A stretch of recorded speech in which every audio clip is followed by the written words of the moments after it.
Welcome to the Explainer. Today, we're diving into some pretty powerful tech, stuff that's already making decisions for you right now.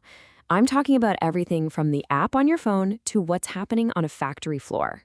So think about this for a second. What if a computer could be your personal expert? Or maybe your wisest advisor? Well, this isn't some sci-fi movie plot. We're talking about intelligent systems, and they are already here. And here's the thing you really gotta get. They're not just tools anymore. They're becoming our collaborators. Okay, so when machines start thinking, what does that even mean, right? When we throw around the word intelligent for a system, what are we actually talking about? Basically, an intelligent system is designed to copy human intelligence. It senses data, processes it, and then makes decisions, either on its own or with some human help. The whole point is to make us better and more accurate at jobs that usually need human reasoning. Things like solving problems or dealing with change. And this gets to their biggest advantage: consistency. A person, we get tired, we make mistakes. A system, it doesn't. It can do the same complex task a million times, and it'll do it with the exact same precision every single time. That makes them unbelievably reliable and helps cut down on those expensive human errors. All right, so let's talk about the two main flavors these systems come in: the advisor and the digital expert. And trust me, getting the difference between these two is absolutely key to understanding how they're changing our world. Okay, on one side, you've got your wise advisor. This is technically called a decision support system, or DSS. Just think of it like this. It crunches the data, runs a bunch of what-if scenarios, and lays out all the options for you. It helps you make the call. But then, on the other side, you have the digital expert, or an expert system. This one's different. It doesn't just help you decide, it pretty much gives you the answer. It's built to act just like a human expert with specialized knowledge. And that's where the real power of these expert systems kicks in. I mean, think about it. You can take the knowledge from a whole bunch of different experts and combine it. So you end up with like a super expert, all packed into one system.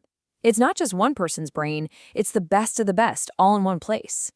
So let's pop the hood and see how these things actually think. How do they work? And maybe more importantly, how much control are we actually giving them?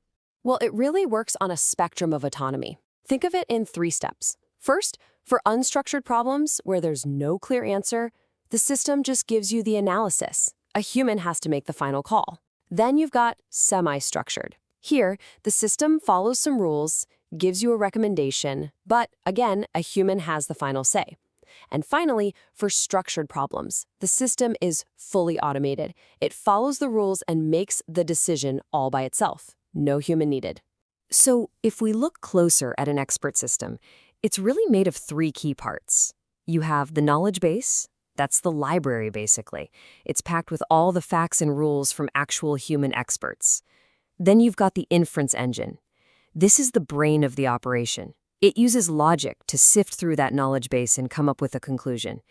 And finally, there's the user interface. That's the part you and I see, the simple screen that lets us talk to the system. Okay, I know this can all sound a little abstract, a little out there, but the truth is you're using these intelligent systems in your life probably every single day without even realizing it. Just look around. In healthcare, a system might help a doctor diagnose a patient by analyzing tons of data. That's a decision support system. Same in finance, for assessing credit risk. But then you have expert systems taking full control.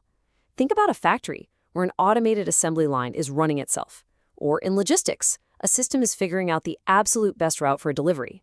These things are everywhere. Actually, let's stick with that last one for a second. Have you ever really thought about how your map app finds the fastest route in the middle of rush hour? Yep.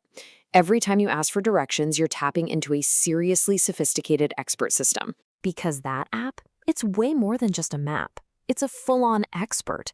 It's analyzing live traffic, it knows about road closures, it's considering the time of day, it's even calculating other options like public transport. And it's doing all of this in real time, adapting your plan on the fly. It's a perfect example of an expert system we use all the time and just take for granted. So where is all this headed? Because this technology is moving at a wild pace. And it's leading us into what people are calling the next industrial revolution. It's crucial to understand what's driving this. We're basically in a perfect storm of innovation right now. You've got way more processing power, a massive amount of data available, huge advances in things like neural networks, plus the whole Internet of Things. And hardware costs have plummeted. All these things are feeding each other, creating this incredible cycle of growth and pushing the limits of what these systems can do. And all of this coming together, this is what experts are calling Industry 4.0. You know, just like steam power changed the world and then the internet changed it again, this combination of AI and automation is the next massive shift. It's going to change how our entire world works. Which brings us to one final big question. As these systems become our advisors and our experts, how does our own role change? If we're handing off more and more of our thinking to these super capable systems, what's left for us to do? What becomes the new job for human intelligence?